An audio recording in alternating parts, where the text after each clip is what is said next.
Shalom. Bagaimana kabarnya? Luar biasa. Saya undang untuk bangkit berdiri. Mari kita saat itu terlebih dahulu sebelum kita memulai.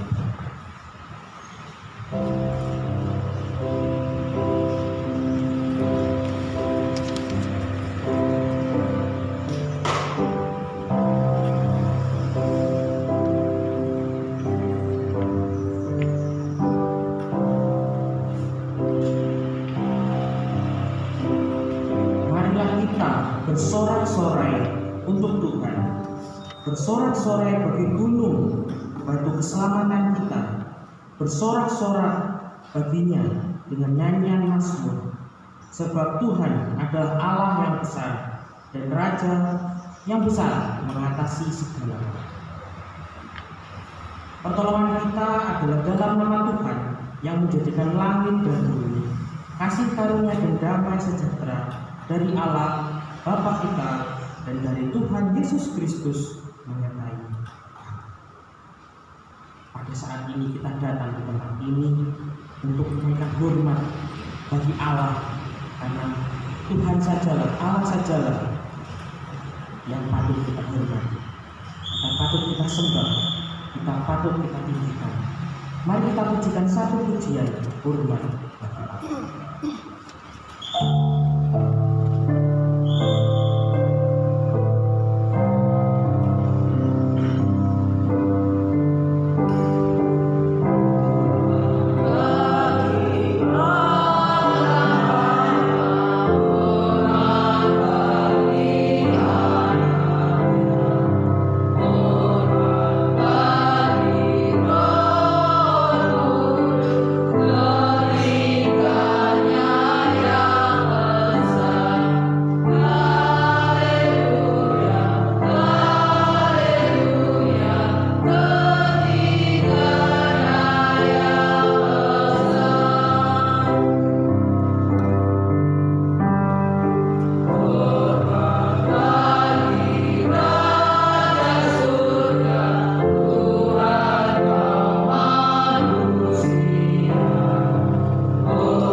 Pertanggapan terambil dari Yohanes 14 ayat yang ke-10 sampai ke-14. Tidak percayakah kau bahwa aku di dalam Allah Bapa dan Bapa di dalam aku? Apa yang aku katakan kepadamu tidak aku katakan dari diriku sendiri, tetapi Bapa yang diam di dalam aku, dialah yang melakukan pekerjaannya. Percayalah kepadaku bahwa aku di dalam Bapa dan Bapa di dalam aku, atau setidaknya percayalah pekerjaan itu sendiri. Aku berkata kepadamu, sesungguhnya barang siapa percaya kepadaku, ia akan melakukan juga pekerjaan-pekerjaan yang aku lakukan. Bahkan pekerjaan-pekerjaan yang lebih besar daripada itu, sebab aku pergi kepada Bapa. Dan apa saja yang kamu minta dalam namaku, aku akan melakukannya, supaya Bapa mempermuliakan Bapa. Bersama-sama, Jika kamu meminta sesuatu kepadaku dalam namaku, aku akan melakukannya. Mari kita berdoa. Ya Tuhan, terima kasih ya Tuhan atas kami menyebabkan kepada kami ya Tuhan. Pada pagi hari ini ya Tuhan, kami berkumpul di tempat ini untuk memuji dan memuliakan nama-Mu ya Tuhan. Dan terlebih lagi nanti ya Tuhan, kami boleh mendengarkan firman-Mu ya Tuhan. Tolong ya Tuhan, berkati kami, bikin agar kami ya Tuhan selalu fokus untuk memuji, memuliakan nama-Mu dan tidak memikirkan hal-hal yang lain ya Tuhan. Ya Tuhan, tolong berkati ibadah kami ya Tuhan dari awal, pertengahan hingga akhirnya, agar ibadah kami ya Tuhan dapat layak di hadapan Engkau. Terima kasih ya Tuhan. Kami sudah berdoa. Haleluya. Amin. Silakan untuk duduk kembali.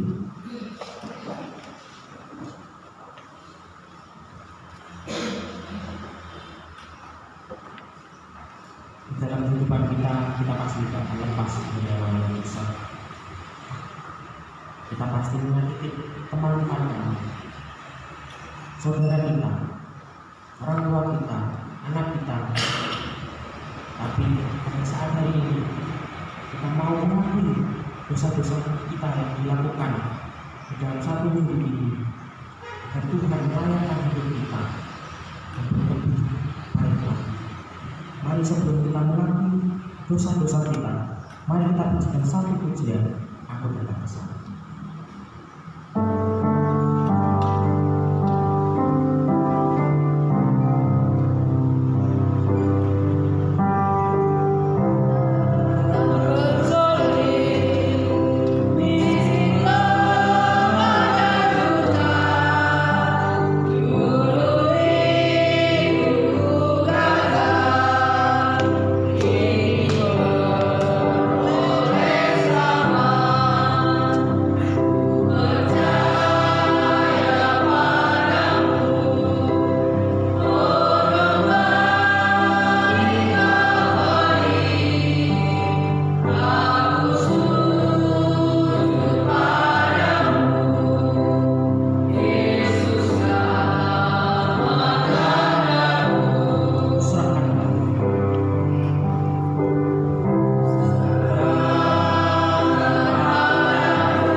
jalan ini, biarlah kami menjadi kesaksian dan berkat bagi banyak orang, karena Roh Kudus ada dalam hati kami dan dalam jiwa kami.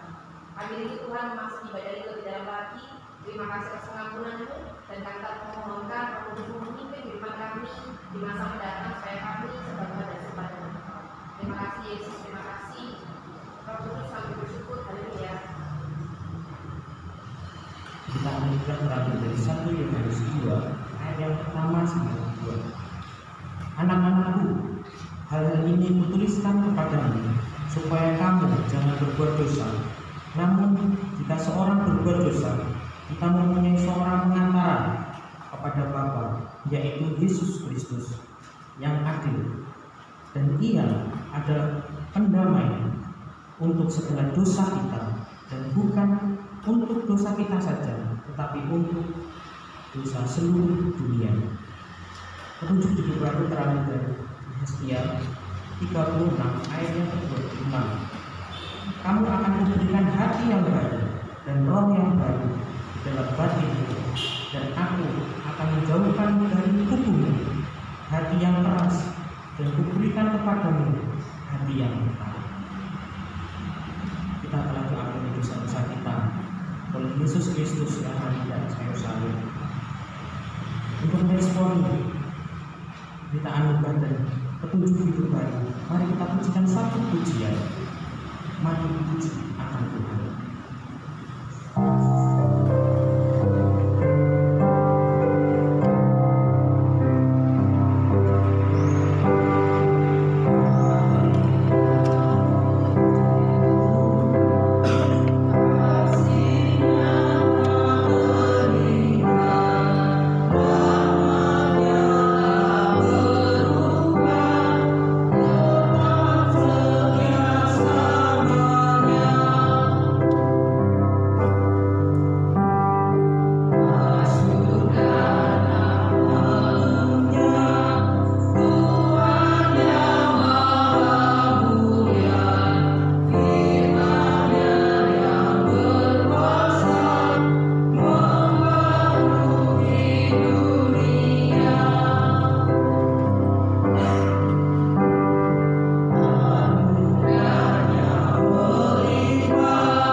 Pengakuan firman Rasul. Aku percaya kepada Allah, Bapa yang Maha Kuasa, Anak dan Budi, dan kepada Yesus Kristus, Anaknya yang berdoa kepada kita, yang dikandung dari Roh Kudus, lahir dari Darah Maria, yang menderita sengsara di bawah pemerintahan Pontius Pilatus, disalibkan, mati dan dikuburkan, turun ke dalam kerajaan maut, pada hari ketiga bangkit pula dari antara orang mati, naik ke surga, duduk di sebelah kanan Allah, Bapa yang Maha Kuasa, dan dari sana Ia akan datang untuk menghakimi orang yang hidup dan mati. Aku percaya pada Roh Kudus, gereja yang kudus dan am, persekutuan orang kudus, pengampunan dosa, kebangkitan tubuh, dan hidup yang kekal. Kita akan melakukan doa syafaat. Yang pertama, berdoa untuk bersyukur karena acara Mukernas di Bali pada tanggal 30 Mei sampai tanggal 1 Juni telah berjalan dengan baik. Yang kedua, berdoa untuk anak-anak yang telah menyelesaikan ujian, kiranya Tuhan berkati untuk studi lanjutnya dan masa depannya. Yang ketiga, kita akan berdoa untuk kota dan kabupaten Blitar dan pemerintahannya.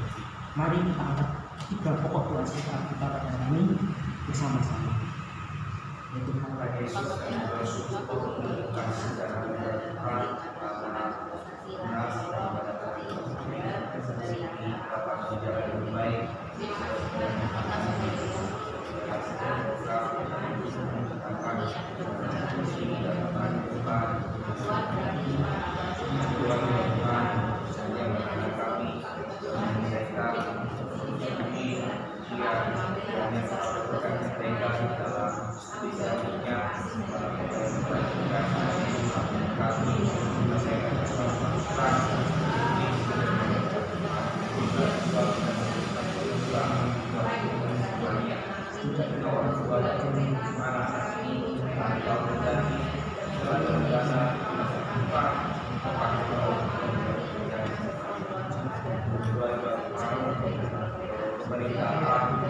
anggota kita dan keluarga kita yang terus juga berkati program kami dan juga program kami dalam ada damai seperti di dalamnya setiap kami masyarakat di dalamnya mengalami sesuatu yang berkati para pemerintahan para pemimpin ada di dalam Filipi kita tempat kita dan dalam program-program yang dikerjakan dalam ruang yang baik di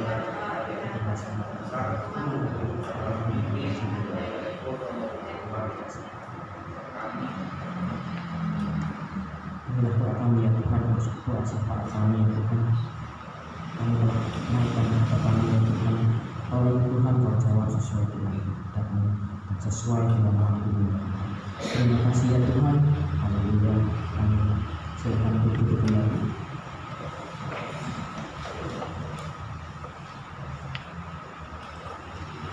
Kita akan mendengarkan firman Tuhan yang akan disampaikan oleh Tuhan. Sebelum kita mendengarkan firman Tuhan, mari kita menyanyikan satu pujian, Kusiapkan hari ini.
Tuhan Yesus, kami bersyukur kalau Tuhan izinkan kami setiap jemaat-Mu dapat hadir berkumpul bersama-sama di dalam memuji memuliakan nama Tuhan di tempat-Mu yang kudus ini.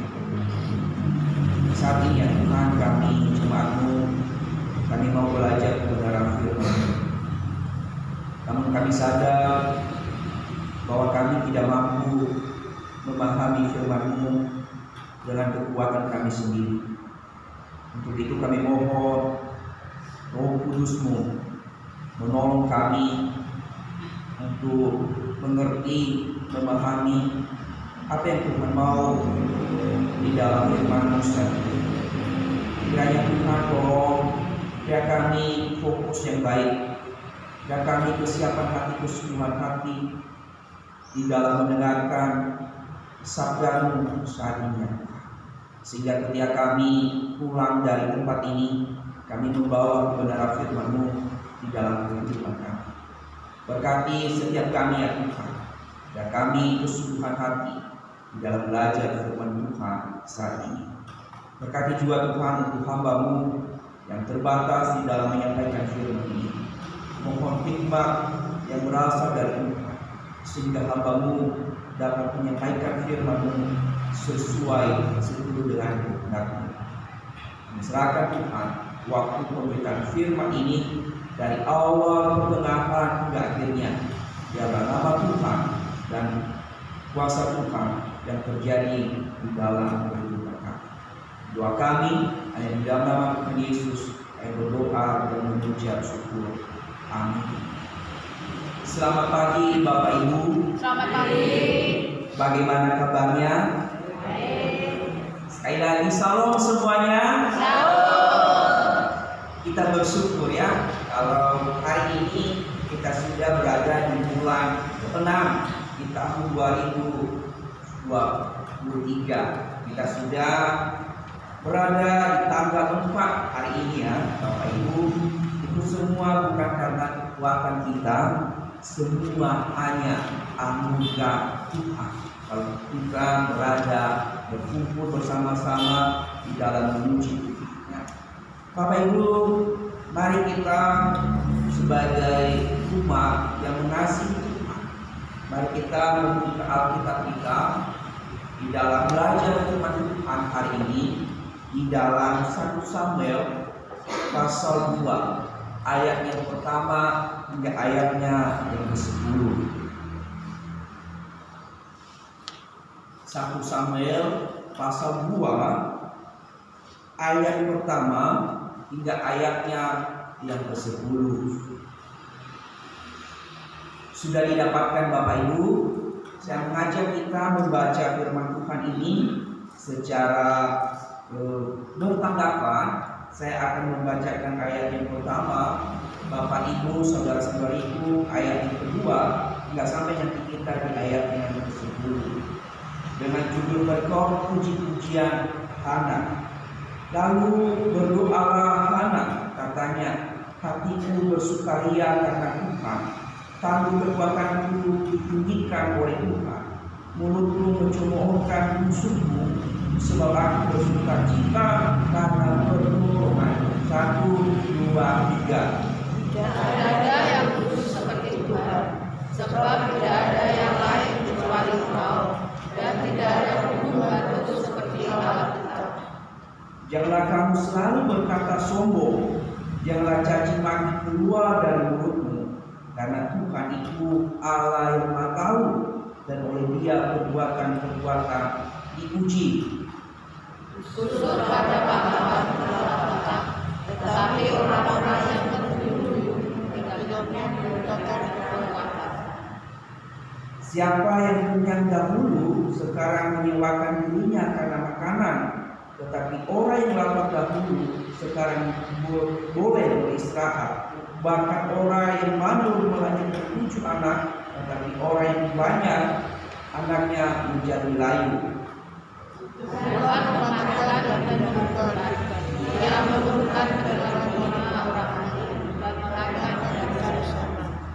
Tuhan membuat miskin dan membuat kaya, Ia merendahkan dan meninggikan juga. Ia menegakkan orang yang benar dari dalam buku dan mengangkat orang yang miskin dari kubur untuk memberikan dia bersama-sama para penjahat dan membuat dia memiliki sisi kehormatan. Sebab Tuhan mempunyai alas bumi dan di atasnya ia menaruh daratan.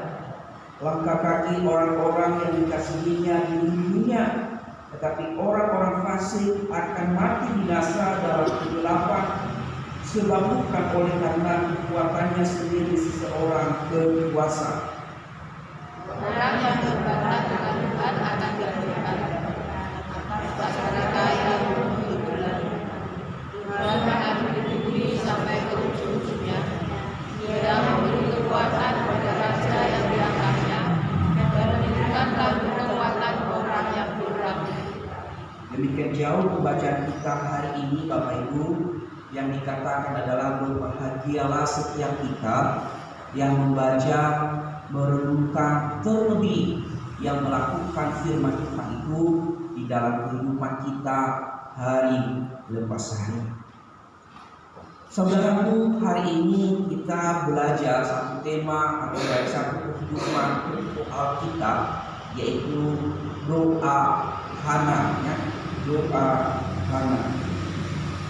Tentu Bapak Ibu, kita tidak asing lagi mendengarkan kata doa, ya. Tidak lagi kita bertanya apa itu doa. Dan mungkin juga ada yang mungkin sering mendengarkan kata doa, dan ada juga yang mungkin sering berdoa setiap hari tapi tidak mengerti apa itu arti atau makna dari kata doa tersebut. Menurut Bapak Ibu, saudara-saudari, apa arti dari doa? Kira-kira menurut Bapak Ibu apa itu doa? Nafas. Oke, nafas ya.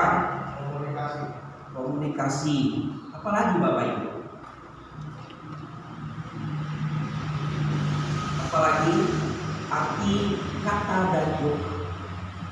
Pemuda remaja, apa setuju dengan nafas, dengan komunikasi? Mana? Permohonan, ya, permohonan. Bapak Ibu, saudara-saudariku, semua yang sudah diungkapkan tadi itu tidak salah, ya. Tidak salah. Kalau kita melihat di dalam Kamus Besar Bahasa Indonesia, di sana kita melihat bahwa doa adalah sebagai permohonan, harapan atau permintaan atau pujian kepada Tuhan. Itu di dalam Kamus Besar Bahasa Indonesia. Doa adalah sebagai permohonan, harapan, permintaan kita dan pujian kita kepada Tuhan. Nah, sedangkan berdoa, bedakan antara kata doa dengan berdoa, Bapak Ibu, ya. Berdoa artinya bahwa mengucapkan atau memanjatkan doa kepada Tuhan, ya. Jadi doa dengan berdoa berbeda makna, ya. Jadi berdoa itu orang yang memanjatkan atau mengucapkan sesuatu kepada Tuhan, ya. Nah, menurut salah satu tokoh atau tokoh teolog, yaitu A.W. Murray, dia katakan bahwa doa adalah salah satu sarana atau salah satu hasil persatuan dengan Kristus. Itu diartikan bahwa doa itu adalah suatu sarana atau suatu persatuan dengan Kristus. Jadi doa merupakan bahwa persekutuan yang erat atau hasil persatuan dengan Kristus, ya. Jadi doa itu adalah persekutuan kita dengan Kristus. Ini yang berbicara tentang doa. Adanya persekutuan, adanya hubungan, adanya persatuan, adanya relasi dengan Tuhan, ya. Itu yang dimaksud dengan doa. Nah, jadi Bapak Ibu, doa merupakan persekutuan yang erat dengan Tuhan, bercakap-cakap atau berkomunikasi dengan Tuhan. Doa juga merupakan tanda kehidupan tempat iman seseorang. Ya. Kalau kita tidak berdoa, itu menandakan kita bahwa kita tidak sedang hidup di dalam iman. Ya. Jadi orang yang beriman pasti tidak pernah berhenti untuk berdoa. Sehingga dikatakan bahwa doa adalah salah satu tanda bahwa seseorang itu memiliki kehidupan imannya. Jadi tanda-tanda kalau kita berdoa itu adalah tanda bahwa iman kita masih hidup, ya.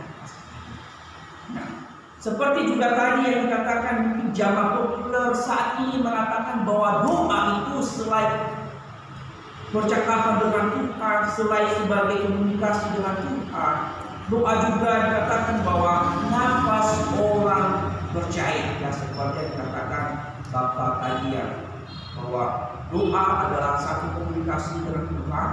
Doa juga merupakan nafas orang percaya. Nah, pertanyaannya bagi kita Bapak Ibu, tentu kalau nafas orang percaya, kalau doa ini adalah nafas untuk orang percaya, apakah kita sering berdoa kepada Tuhan? Itu ini bukan langsung dijawab, kita menemukan di dalam Tuhan. Bahwa kita sering berdoa. Mengapa saya menimbulkan pertanyaan ini Bapak Ibu? Karena tadi bahwa kita sepakat bahwa doa adalah nafas kehidupan kita sebagai orang percaya. Kalau kita melihat atau mencari penelitian Bapak Ibu bahwa seseorang dapat menahan nafas 30 sampai 90 detik. Jadi seorang bisa menahan nafas hanya 30 sampai 90 detik. Apa ibu coba atau bapak-bapak mencoba untuk tahan nafas saat itu? Tahan nafas seberapa kuat Bapak Ibu menahan nafas? Tapi menurut penelitian hanya 30 sampai 90 detik seseorang kuat menahan nafas. Dan dikatakan Bapak Ibu, seseorang bisa bertahan di dalam satu ruangan yang tidak ada oksigen sama sekali hanya 3 sampai 4 menit. Setelah itu lewat dari situ, orang itu bisa mulai rusak, sel yang ada di otaknya mati dan mengakibatkan kematian. Itu paling tahan seseorang bisa bertahan di dalam satu ruangan atau di dalam satu tempat yang tidak ada oksigennya sama sekali hanya 3 sampai 4 menit. Artinya bahwa tanpa oksigen selama 3 sampai 4 menit itu lebih dari itu kita bisa kembali kepada Allah, kita kembali kepada Tuhan. Nah, tentu mengapa saya katakan demikian, bahwa ketika kita juga, kalau tadi kita sepakat bahwa doa adalah nafas kita, kalau kita tidak berdoa akan terjadi Bapak, mati, ya. Tapi bukan mati secara fisik Bapak Ibu, tetapi mati rohani, mati rohani. Jadi jika Bapak Ibu dan saya tidak berdoa selama 3-4 menit atau tidak berdoa di dalam satu hari, itu kita akan mengalami kematian rohani, ya. Dan itu tanda bahwa kita tidak sedang hidup di dalam iman. Nah, silakan kita berdoa selama ini bagaimana Bapak Ibu di dalam menjalani kehidupan setiap hari. Apakah Bapak Ibu membiarkan rohani Bapak Ibu mati begitu saja tanpa doa di dalam kehidupan Bapak Ibu? Ingat tadi, kalau secara fisik seseorang hanya bisa bertahan menahan nafas 30 detik sampai 90 detik. Paling kuat seseorang yang bisa menahan. Jadi kita menahan nafas hanya 30 detik sampai 90 detik. Tetapi seseorang ketika tidak ada oksigen sama sekali di dalam sebuah tempat, tidak ada oksigen, 3 menit sampai 4 menit seseorang itu sudah tidak lagi mati. Ya. Bapak Ibu saudara-saudariku, itu kita bisa memaknai bahwa begitu penting itu doa di dalam kehidupan kita sebagai orang percaya. Kita tidak boleh melalaikan bahwa doa itu, ya kalau ada waktu saya berdoa, kalau tidak ada waktu ya tidak apa-apa.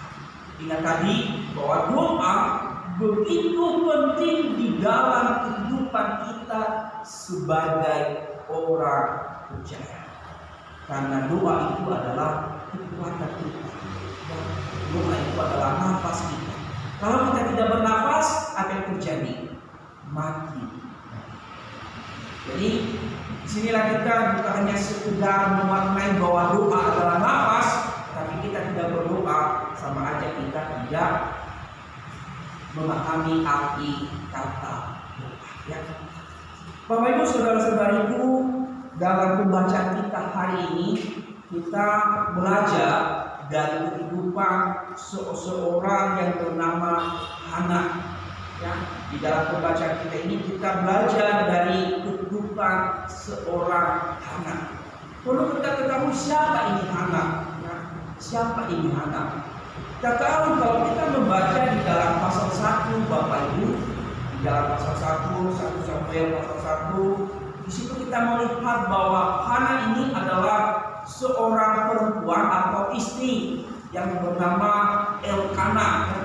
Yang bernama Elkana, dia adalah istri dari Elkana. Dia juga memiliki madunya, atau Elkana ini memiliki 2 istri. Ya. Yang pertama adalah Hana, yang kedua adalah Penina. Ya, kalau kita membaca di dalam pasal 1. Dikatakan di sana bahwa Hana ini sering diperlakukan oleh madunya ini yang bernama Penina. Dia sering disakiti karena Hana ini Bapak Ibu dia tidak memiliki anak. Ya, tidak memiliki anak.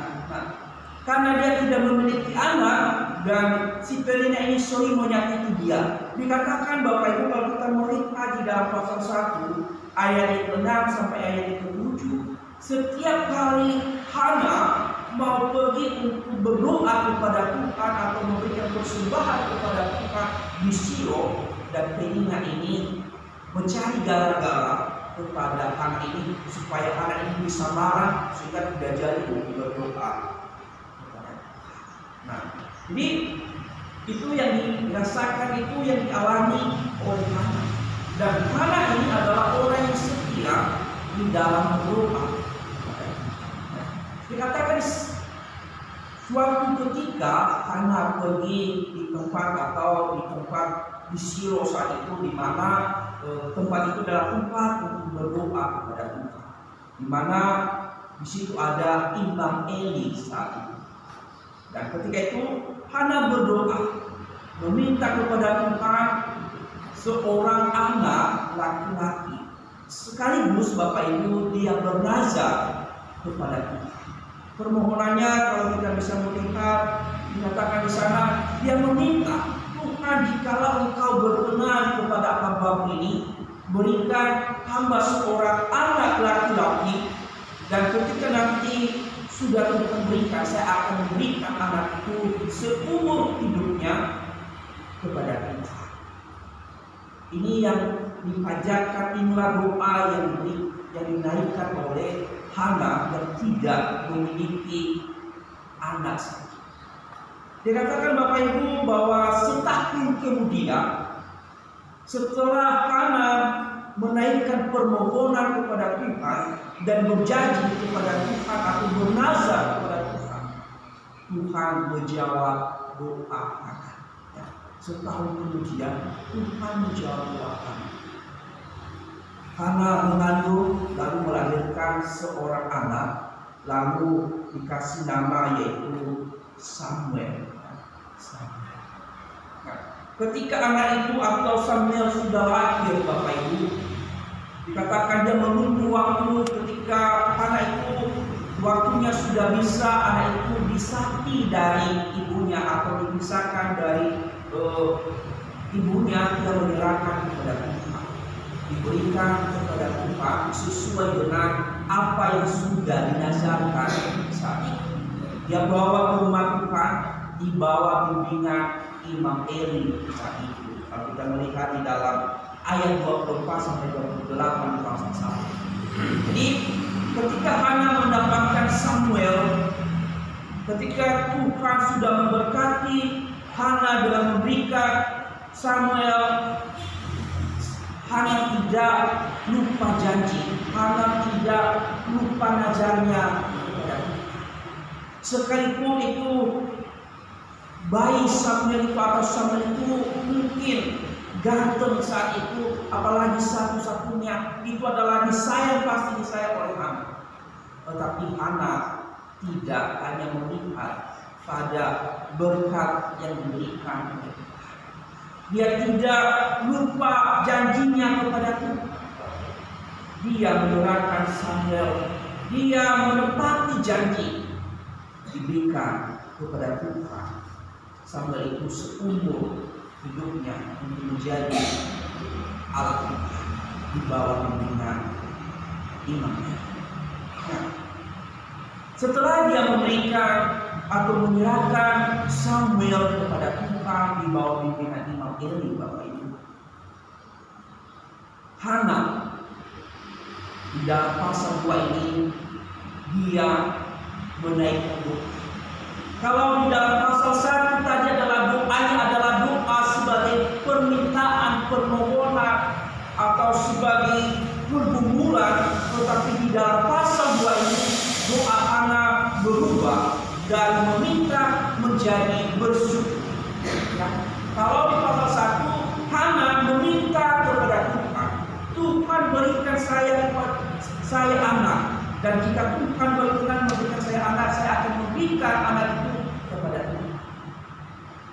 Tetapi di dalam pasal 2 yang sudah kita baca tadi, doa Hana di situ juga dia berdoa, tapi bukan untuk meminta, bukan untuk memohon, tetapi Hana lebih cenderung memuji Tuhan, lebih cenderung bersyukur kepada Tuhan atas berkat cucu atau anak cucu yang Tuhan berikan kepada Hana.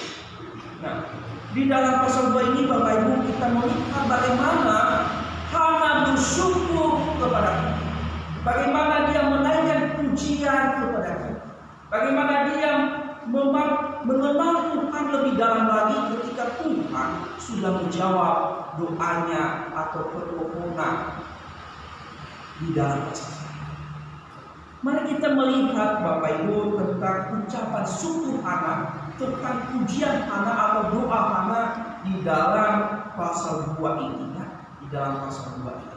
Pertama, ketika Hana bersyukur atau berdoa menaikkan pujian kepada Tuhan, yaitu isi doa Hana di dalam pasal 2 ini adalah dia mengenal Allah lebih dalam, dia mengerti Allah lebih luas, dia memiliki pemahaman pengenalan yang sungguh tentang Allah.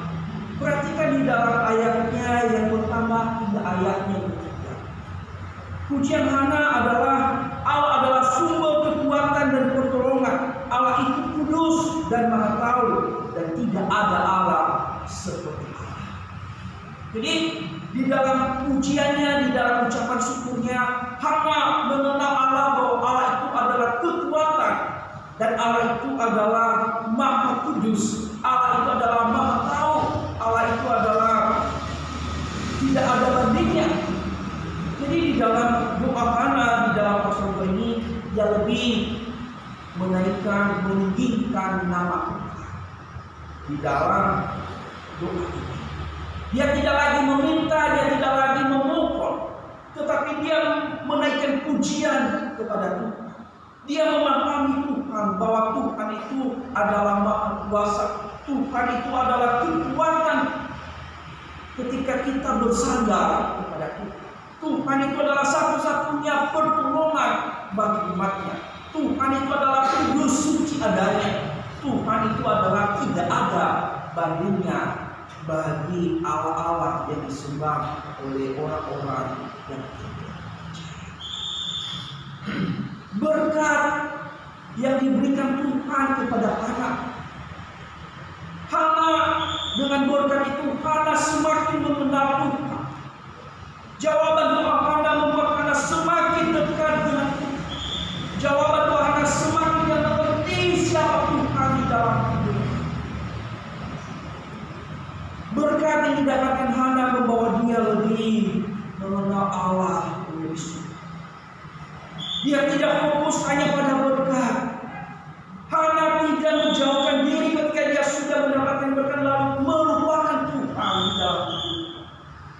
Tapi Hana ketika dia mendapatkan jawaban doa, ketika dia diberkati, dia semakin dekat. Dia semakin memahami Tuhan di dalam hidup. Dia semakin mengerti Tuhan di dalam hidup. Bapak Ibu saudara-saudari, kita perlu belajar dari kehidupan Hana. Kita perlu meniru Hana di dalam hidup kita. Ketika kita menaikkan permohonan, ketika kita menaikkan permintaan kita kepada Tuhan, ketika Tuhan menjawab setiap pergumulan kita, ketika Tuhan menjawab setiap hal yang kita minta kepada Tuhan, jangan lupa untuk dekat. Jangan lupa membangun relasi yang lebih dalam lagi dengan Tuhan, membangun pengenalan lebih dalam dengan Tuhan. Seringkali Bapak Ibu yang terjadi, tapi tidak ada di sini ya. Sering terjadi ketika kita diberkati Tuhan, atau ketika kita sedang berdoa, Tuhan tolong berkati pekerjaan saya, Tuhan tolong berkati anak saya, Tuhan tolong berkati suami saya, berkati ini dan itu. Kebanyakan kita meminta, ya. Setelah kita meminta Tuhan menjawab, lalu kita sudah mendengar, tapi kita lebih fokus pada berkat yang diberikan oleh Tuhan, lalu kita melupakan. Seringkali yang terjadi, tapi di GP tidak ada ya, tidak ada. Seringkali kita lebih fokus pada jawaban doa kita, Bapak Ibu. Kita sering melupakan sumber dari berkat. Seringkali kita lebih senang pada berkat itu. Jadi Bapak Ibu berbeda dengan Hana. Kalau tadi dia sudah berjanji, dia dapat janji. Tuhan, kalau engkau memberikan saya seorang anak, saya akan berikan kepada Tuhan menjadi Allah Tuhan seumur hidup. Sekarang kita juga berdoa, Tuhan berikan saya ini, saya akan memberikan nanti sesuatu bagi Tuhan. Tuhan sudah memberikan, lalu kita sudah senang, lalu melupakan Tuhan, tidak lagi melupakan Tuhan. Itu yang sering terjadi. Tapi hari ini kita diingatkan Bapak Ibu, ketika kita sudah diberkati oleh Tuhan, biarlah berkat itu membawa kita lebih mengenal Tuhan. Jangan biarkan berkat itu yang sudah kita terima membawa kita menjauh dari Tuhan. Itu hal salah, hal yang tidak disukai. Dan ini adalah mari kita introspeksi diri kita. Mari kita mengingat diri kita. Apakah selama ini ketika saya menaikkan permohonan dan permohonan itu dijawab oleh Tuhan, apakah saya dengan jawaban doa itu membawa saya lebih dekat dengan Tuhan atau membawa saya jauh dari Tuhan? Apa yang sering terjadi di dalam Tuhan? Mungkin yang sering terjadi adalah ketika kita mendapatkan berkat Tuhan, kita terpesona, kita terlena melihat berkat Tuhan, tidak lagi melihat, tidak lagi memandang. Itu yang sering terjadi. Dan hari ini kita diingatkan supaya kita belajar dari kehidupan Hana. Jangan kita terlena, jangan kita terpesona dengan berkat yang Tuhan sudah berikan. Jangan kita menjauh dari Tuhan ketika doa kita, permohonan kita sudah dijawab. Biasanya Bapak Ibu, kalau dalam keadaan susah atau dalam keadaan sedih, yang kita cari adalah Tuhan, ya. Sekali kalau boleh Tuhan kita Kalau seandainya saya umpamakan Tuhan itu bisa dilihat secara fisik, kalau boleh kaki Tuhan kita pegang dalam keadaan sulit, itu biasanya terjadi dalam hidup. Kalau boleh Tuhan tidak boleh pergi dari saya, tapi dalam keadaan bahagia. Kita tidak lagi memegang pun aku menyebut nama Tuhan. Itu yang sering terjadi. Ini realita yang sering terjadi. Kalau dalam keadaan sedih, dalam keadaan susah, dalam keadaan menderita, banyak pergumulan, pasti setiap kata yang keluar adalah Tuhan. Ya, Tuhan, Tuhan, itu yang sering terjadi. Jadi kalau di GP tidak ada ya, semua pasti baik-baik saja ya. Tetapi kalau sedang bahagia, sedang mendapatkan berkat dan usaha lancar, pekerjaan lancar, studi lancar, ya sesuka hati mau jalan ke sini ke sana, dia lagi mengingat. Tetapi Bapak Ibu, saudara-saudariku, mari kita belajar dari Tuhan. Di dalam keadaan susah, di dalam keadaan bergumul, dan di dalam keadaan bahagia, di dalam keadaan senang, kita tidak boleh melupakan Tuhan. Kita tidak boleh melupakan Tuhan. Jangan biarkan berkat Tuhan membuat kita terlena, membuat kita lupa diri dengan Tuhan. Jangan biarkan berkat Tuhan membawa kita jauh dari Tuhan. Kita belajar dari Allah. Ketika Tuhan memberkati, ketika Tuhan menjawab doa kita, naikkan syukur di hadapan Tuhan. Puji Tuhan, naikkan pujian bagi Tuhan. Lebih lagi mengenal Tuhan. Lebih lagi memahami bahwa Tuhan itu adalah kekuatan, bahwa Tuhan itu adalah pertolongan, bahwa Tuhan itu maha kuasa, bahwa Tuhan itu kudus. Jadi jangan biarkan berkat Tuhan membuat kita tidak. Bapak Ibu saudara-saudari, Hana, jika kita ada di posisi Hana, dia hanya memiliki seorang anak. Kita tidak tahu berapa tahun anak, Alkitab tidak menjelaskan berapa tahun anak tidak mendapatkan atau bergumul di dalam mendapatkan Tuhan. Tapi ketika dia mendapatkan jawaban doanya, dia tidak menggagap apa yang sudah dia dapatkan atau anaknya. Dia menepati janji. Dia berikan. Mungkin juga kita selama ini kita sudah bernazar kepada Tuhan, sudah berjanji kepada Tuhan, kalau Tuhan lancarkan usaha saya, urusan saya lancar, saya akan berikan ini kepada saya. Bapak Ibu ingat menepati janji pada Tuhan. Jangan biarkan sudah berjanji lalu tidak menepati janji. Namanya membohongi Tuhan. Kalau membohongi manusia tidak apa-apa, tapi kalau membohongi Tuhan itu yang bahaya, bahaya. Jadi kita tidak boleh membohongi Tuhan. Ketika kita mengatakan Tuhan, ketika Engkau berkati saya akan berikan ini pada Tuhan atau membayar persetujuan kepada Tuhan. Tepati janji. Jangan biarkan kita membohongi Tuhan. Ingat, Tuhan Maha tahu, Tuhan Maha mengerti apa yang kita.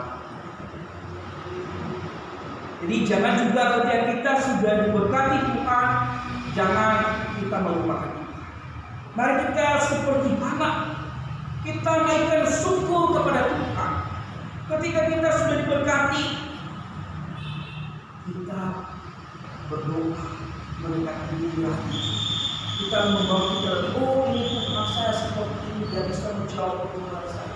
Oh ini Tuhan lebih lagi seperti ini. Ini kehidupan orang Kristen yang mengenal Allah yang sesungguhnya. Ketika dia mendapatkan berkat Tuhan, baik berkat jasmani, berkat rohani, besar kecil berkat yang diberikan oleh Tuhan, kita tidak boleh melupakan Tuhan. Yang kedua Bapak Ibu, isi doa Hana ketika dia sudah mendapatkan jawaban doa atau pergumulan di saat itu. Yang kedua adalah dia mengenal Tuhan, bahwa Tuhan itu adalah Allah yang berkuasa atas hidup manusia. Ia merendahkan dan memulihkan. Orang yang sombong akan merendahkannya, tetapi orang yang merendahkan diri di hadapannya akan ditinggikan. Artinya bahwa Hana memahami Tuhan, bahwa Tuhan itu adalah Allah yang berkuasa, Allah yang berdaulat. Perhatikan Bapak Ibu kata-kata Hana di dalam ayat yang keempat, ayat sampai ayat yang ke-10.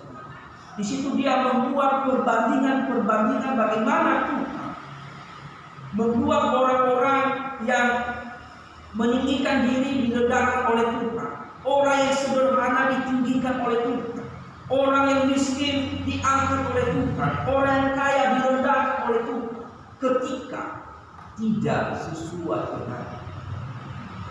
Di situ bahwa Hana memahami ketika Tuhan berkenan menjawab doanya, dia memahami Tuhan ini adalah satu-satunya yang berkuasa atas segalanya. Dia bisa merendahkan, dia bisa meninggikan. Dia juga yang mematikan, dia juga yang menghidupkan. Kalau kita memperhatikan di dalam ayat yang ke-6, bisa dikatakan Tuhan mematikan dan menghidupkan. Ia menurunkan ke dalam dunia orang mati dan mengangkat dari sana. Artinya bahwa Tuhan yang berdaulat, dia yang memberikan kehidupan, dia memberikan juga kematian. Dia juga yang memberikan kekayaan, dia juga yang memberikan kemiskinan. Dan ini yang dipahami oleh anak, bahwa Tuhan itu yang berdaulat atas kehidupan manusia. Manusia tidak bisa berkuasa atas dirinya sendiri. Hanya Tuhan yang berkuasa atas kehidupan manusia. Perhatikan Bapak Ibu, di dalam ayatnya yang ke-9, di ayat yang ke-10 di sana kita memahami bahwa Tuhan ini berdaulat atas hidup manusia. Katakan di sana, langkah kaki orang-orang yang dikasihinya dilindunginya, tetapi orang fasik akan mati binasa dalam kegelapan. Sebab bukan oleh karena kekuatannya sendiri seseorang berkuasa. Ini adalah bahwa memahami bahwa seseorang tidak berkuasa dalam hidup, tapi Tuhanlah yang berkuasa. Di dalam ayat yang ke-10, orang yang berbangkang dengan Tuhan akan dihancurkan. Atas mereka yang menguntur di langit, Tuhan mengadili bumi sampai ke ujung-ujungnya. Dia memberikan kekuatan kepada raja yang diangkatnya dan memberikan tanduk kekuatan orang yang hidup. Artinya bahwa Hana di dalam dia mendapatkan berkat, di dalam dia mengerti kehendak Tuhan, apa yang dilakukan Tuhan, apa yang dilakukan. Jadi lewat berkat yang dia dapatkan membawa Hana mengerti, memahami Tuhan lebih dalam, memahami Tuhan lebih dalam. Dia memahami Tuhan bahwa Tuhan yang berkuasa atas seluruh kehidupan manusia. Tuhan yang membuat kita kaya, Tuhan juga yang membuat kita miskin. Tuhan yang mengangkat kita dari yang terendah membuat kita lebih tinggi. Tuhan yang merendahkan yang dari tahta tinggi menjadi rendah. Di sini pemahaman Hana tentang Tuhan sungguh luar biasa. Kalau dulunya hanya dia cuma bergumul, memohon, dan ketika permohonan dijawab, Hana membawanya mengenal Tuhan. Selama ini juga kita sama seperti Hana, Bapak Ibu. Kita bergumul, dan saya percaya bahwa di dalam setiap pergumulan Bapak Ibu, Tuhan sudah menjawab doa Bapak Ibu.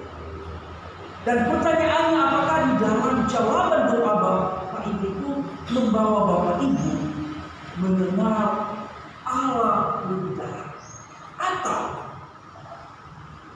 jawaban doa Bapak Ibu membawa Bapak Ibu tidak karena hanya fokus pada jawaban. Dan harusnya Bapak Ibu, ketika kita mendapatkan jawaban, kita semakin mengenal Tuhan, membuat kita semakin mengerti kehendak Tuhan, membuat kita semakin memahami bahwa Tuhan itu adalah berkuasa dalam hidup kita. Kalau kita mengetahui bahwa Tuhan yang berkuasa di dalam hidup kita, maka kita membangun relasi terus menerus. Kita tidak lagi berhenti untuk bersekutu dengan Tuhan. Kita tidak lagi berhenti untuk tidak berdoa kepada Tuhan. Kita tidak lagi berhenti untuk menaikkan syukur kepada Tuhan. Apakah kita selama ini ketika kita sudah menjawab kepada Tuhan, apa yang Bapak lakukan? Saya tidak tahu. Ya, Bapak Ibu menjawab dalam hati masing-masing. Apakah ketika usaha Bapak Ibu atau urusan Bapak Ibu sudah terjawab dengan baik? Apakah Bapak Ibu dengan hal itu membuat Bapak Ibu semakin dekat dengan Tuhan, memahami Tuhan bahwa Tuhan itu yang berkuasa, tanpa Tuhan saya tidak bisa berbuat apa? Atau Bapak Ibu mengatakan ketika usaha dan urusan Bapak Ibu sudah terjawab, lalu Bapak Ibu mengatakan itu karena kekuatan saya, itu karena hebatnya saya. Bapak Ibu yang mengerti tentang hal itu. Tapi sebagai orang Kristen, sebagai orang percaya, ketika pergumulan kita, baik dalam pergumulan berat maupun pergumulan yang mungkin sederhana, dijawab oleh Tuhan, kita tidak boleh lupa bersyukur. Kita tidak boleh lupa menaikkan pujian. Kita tidak boleh melupakan Tuhan. Kita harus bersyukur besar kecil yang Tuhan berikan bagi kita. Besar kecil yang Tuhan jawab.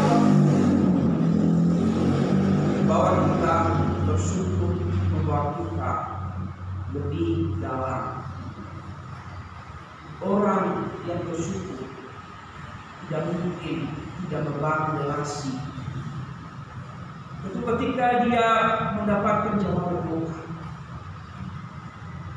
dia semakin tekun di dalam beribadah, semakin tekun di dalam berdoa, semakin meluangkan waktu untuk bersekutu. Itu harus. Tapi saya tidak tahu. Maka ketika Bapak Ibu mendapatkan berkat justru Bapak Ibu mencoba. Tapi saya katakan bahwa kita harus sama seperti anak. Ketika kita diberkati, kita semakin dekat. Kita meluangkan waktu. Kalau dulunya kita hanya cuma ibadah sekali, hanya ibadah itu. Ketika Tuhan memberkati kita, mungkin bahwa Tuhan ini adalah satu-satunya sumber. Kita bisa ibadah, mungkin mengikuti ibadah kaum wanita, mengikuti ibadah pemuda remaja. Atau kalau dulunya kita hanya cuma doa makan, sekarang kita karena sudah Tuhan memberkati kita membangun secara pelan-pelan. Kita doa pagi, kita doa malam. Itu harus. Orang Kristen itu harus bertumbuh secara berkala. Jadi kita tidak boleh berdiam. Saya percaya Bapak Ibu di dalam setiap kehidupan Bapak Ibu, Tuhan memberkati. Kalau Tuhan tidak memberkati Bapak Ibu, tidak mungkin Bapak Ibu ada di sini. Tidak mungkin Bapak Ibu ada di sini. Jadi Bapak Ibu, kita tidak mengukur berkat itu hanya pada materi saja. Kita bersyukur, kita berkat Tuhan itu kalau kita bisa berbicara sama itu pada orang. Kalau kita bisa berusaha itu kepada orang. Kalau kita tadi bisa dari rumah kita sampai di tempat kita itu adalah. Kalau kita bisa bangun itu adalah berkat. Coba Bapak Ibu kalau duduk dan tidak bangun-bangun, apa ya?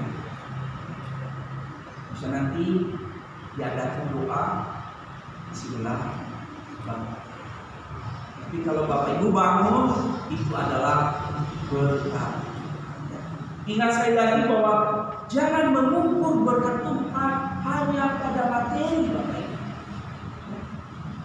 Kalau kita bangun, kalau kita bisa makan, itu semua. Mari kita tetap berdoa, menaikkan syukur kepada Tuhan. Belajar seperti anak. Ketika Tuhan menjawab pergumulan kita tidak boleh lupa.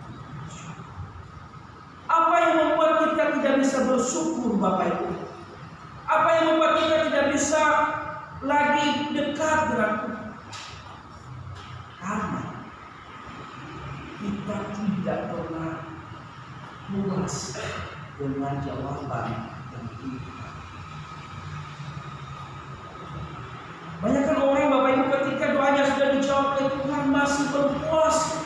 Kalau dia meminta, Tuhan berkati saya, berkati usaha saya, Tuhan sudah berkati. Lalu dia tidak lagi bersyukur, dia tidak puas, dia mencari lagi yang lebih. Itu yang membuat seseorang tidak bisa bersyukur. Ketika tidak ada rasa cukup di dalam kehidupan kita, membawa kita tidak bisa bersyukur. Membawa kita tidak bisa. Jadi orang Kristen, besar kecil hasil yang Tuhan berikan bagi kita harus bisa bersyukur. Kalau saya contohnya tempat ini bisa hidup dengan apa yang Bapak Ibu berikan bagi saya harus syukur.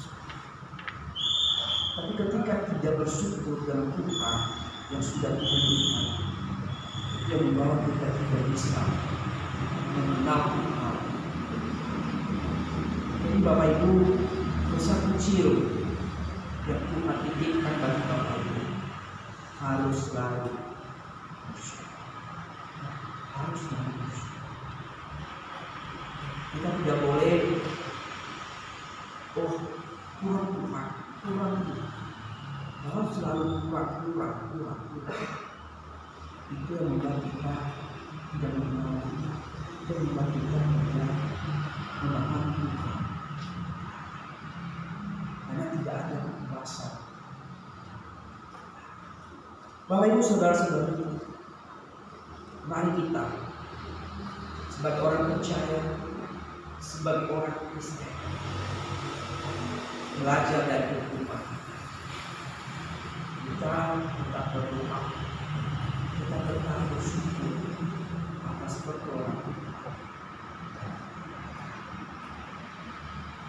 Satu ilustrasi Bapak Ibu bagaimana kita tetap bersyukur di hadapan Tuhan sekaligus bersyukur. Ilustrasi ini Bapak Ibu ada seekor burung gagak. Itu Bapak Ibu tahu burung gagak ini adalah hitamnya. Jangan merasa kalau ada orang hitam, jangan merasa yang integritas dan menyindir. Burung gagak ini adalah hitam. Suatu ketika dia melihat dirinya bahwa dirinya ini adalah hitam dan dia merasa dirinya ini adalah burung yang paling jelek dan burung yang tidak disukai oleh manusia, burung yang tidak pernah mendapatkan pujian, penghargaan atau tepuk dari manusia. Suatu ketika Bapak Ibu, ketika dia melihat dirinya, dia mengatakan, saya ini adalah burung paling jelek. Lalu dia jalan, dia terbang, dia melihat seekor angsa. Nah, angsa ini adalah putih bersih. Lalu dia mendekat dan berkata, angsa, kamu ini adalah burung yang paling bahagia di dunia. Dan kau ini adalah putih bersih, pasti disukai oleh burung-burung lain dan juga oleh manusia. Lalu Si angsa ini yang menjawab Gaga. Sepertinya si Gaga, apa yang kamu katakan itu dulu saya juga berkata seperti itu. Bahwa saya ini adalah burung yang paling disukai oleh orang atau burung lain, karena saya ini adalah putih bersih di antara burung lain. Tetapi Gaga, saya melihat ada burung kakak tua yang di dalam sayapnya itu ada 2 warna. Tetapi mungkin itu pasti bahwa burung lain lebih menyukai burung kakak tua ini, karena dia memiliki di sayapnya ada 2 warna. Dan saya yakin Gaga dia disukai juga oleh manusia. Lalu si burung Gaga ini pergi kepada burung kakak tua. Kamu burung yang paling berharga, yang paling dipuji di dunia ini, karena kamu mempunyai sayap yang berwarna. Burung kakak tua menjawab Gaga ini, katakan bahwa benar katamu. Dulu saya berkata dulu saya seperti yang engkau katakan. Tetapi ketika saya melihat burung merak yang memiliki bulu yang berwarna-warni dan membuat saya mengatakan bahwa saya ini bukan burung yang paling disukai. Lalu Gaga ini dia pergi kepada burung merak, engkau burung yang paling berharga, karena burungmu berwarna-warni dan manusia sangat suka melihat engkau menari. Lalu burung merak ini, burung Gaga, memang dulu saya berpikir seperti bahwa saya ini adalah burung yang paling suka. Tetapi celakanya, karena keindahan bulu saya, karena warna-warni bulu saya itu membuat saya terjebak di dalam kandang, sehingga saya tidak bisa terbang pergi kemana-mana. Engkau bersyukur Gaga, sekalipun engkau hitam, tapi kami masih bebas terbang bersih-bersih. Jadi Bapak Ibu, dari cerita ini seringkali kita membandingkan diri kita dengan orang lain. Kita tidak melihat bahwa apa yang dialami oleh orang lain. Kita tidak pernah melihat apa yang sedang diumur. Tapi dari cerita ini kita bersyukur apa adanya. Ya, kita pernah membandingkan, kehidupannya lebih bahagia daripada saya. Apapun kehidupan kita yang dilakukan oleh Tuhan, tetap syukurlah. Karena setiap orang itu pasti ada kehidupan masing-masing. Dalam firman Tuhan ini menguatkan kita di dalam jalan. Jangan lupa bersyukur ketika Tuhan memberkati kita. Amin. Mari kita berdoa. Bapa yang baik, Bapa yang mengasihi kami bersyukur untuk kebenaran firman Tuhan yang mengingatkan kami hari ini, bahwa kami sebagai orang percaya, ketika kami diberkati oleh Tuhan, dijawab setiap pergumulan yang kami hadapi, dan biarlah berkat itu membawa kami lebih mengenal Engkau di dalam Tuhan. Kami mohon Tuhan, yang biarlah berkat ini membuat kami terpesona dan membawa kami jauh dari Tuhan. Tapi kami rindu, biarlah setiap berkat-berkat yang Tuhan titipkan bagi kami, yang Tuhan berikan kepada kami, membawa kami lebih mengenal Engkau di dalam hidup, membawa kami lebih sungguh lagi dekat dengan Engkau, membawa kami lebih membangun relasi lebih dekat dengan Engkau. Biarlah jika selama ini kami ketika diberkati oleh Tuhan, membuat kami melupakan Tuhan.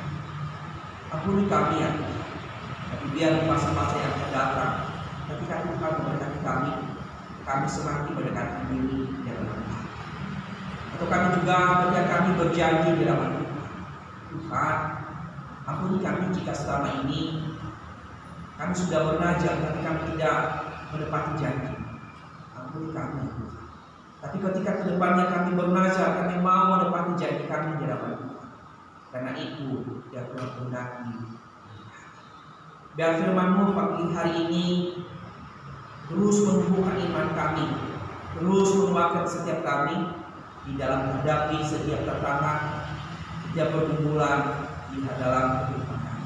Kau berkati setiap jemaat-Mu, berkati mereka di dalam setiap pergumulan, membawa mereka semakin dekat dengan Tuhan. Doa kami hanya di dalam nama Tuhan berdoa dan mengucap syukur.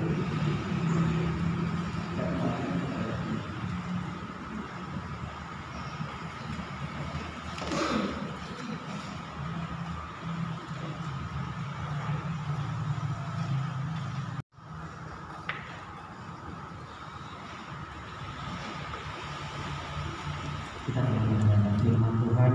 Tiba saatnya kita akan memberikan yang terbaik untuk Tuhan. Sambil kantong persembahan dijalankan dengan kita pujikan satu pujian Allah.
Jika ada, mohon berdiri.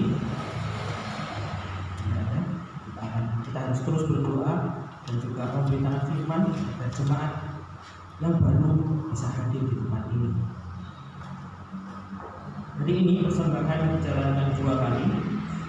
Yang pertama untuk kas pembangunan dan yang kedua untuk sebelum ibadah sekolah minggu. Setelah ibadah umum selesai, ibadah kaum wanita berjuang iman akan dilaksanakan pada 21 Mei bertempat di Jalan Ciliwung jam 5 sore untuk renungan Evangelis Saverius dan Liturgos Ibu Suci. Ibadah pemuda remaja setiap hari Sabtu 11 Juni tanggal jam 5 bertempat di Jalan Cokroaminoto nomor 160A, renungan Evangelis Saverius, Liturgos Saudari Alia, musik Saudara Wisnu. Selamat ulang tahun untuk Saudara Maria. Jika ada silakan berdiri. Mohon perhatian untuk orang tua dapat mendukung anak-anaknya untuk mengikuti. Yang pertama, retreat pemuda remaja Ora et Labora yang diadakan pada tanggal 28 sampai 29 Juni 2023 yang akan dilaksanakan di Batu dengan biaya 125.000 per orang. Dan yang kedua, untuk sekolah Injil liburan untuk sekolah minggu yang akan diadakan tanggal 10 sampai 12 Juli 2023 akan ada outbound di Maliran dengan acara berenang bersama dengan biaya 60.000 per anak.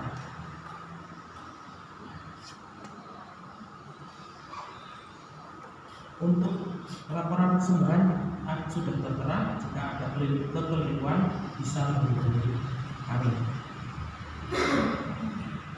Untuk penata layanan minggu 11 Juni 2023 untuk pengkhotbah Evangelis Supeina, Liturgos Ibu Prisma, musik Saudari Alia, backing vokal Ibu Kilian dan Ibu Mega, kolektor Ibu Yunita dan Saudara Andreas, penyambut tamu Saudari Pri dan Saudara Stefan. Mari kita akan ibadah kita pada pagi hari ini. Saya undang bangkit berdiri, kita menyanyikan solo.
Karena Engkau Tuhan sudah menolong kami di dalam memuji memuliakan nama Tuhan, maka juga di dalam mendengarkan firman Tuhan. Sebentar lagi Tuhan kami akan pulang ke rumah kami masing-masing. Mari Tuhan berkati setiap kami sehingga kami sampai di rumah dengan keadaan selamat ya Tuhan. Berkati seluruh jemaat Tuhan di dalam kehidupan setiap hari. Berkati mereka di dalam setiap kerja usaha, mereka yang sedang di dalam pergumulan mereka. Ya Tuhan, Engkau serta selalu setia menemani mereka di dalam menjalani kehidupan setiap hari. Bapak Ibu saudara-saudariku, mari kita mengarahkan hati kita menerima berkat yang berasal dari Tuhan.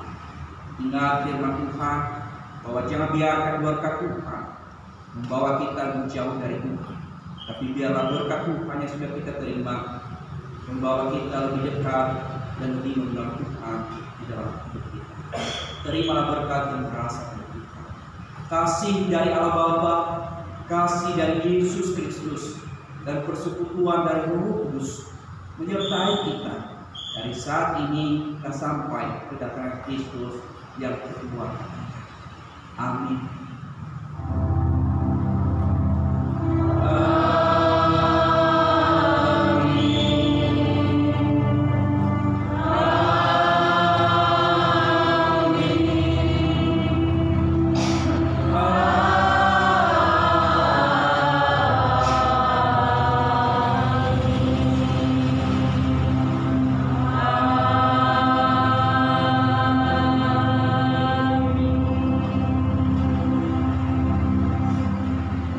Ibadah selesai, saat ini dipersilakan.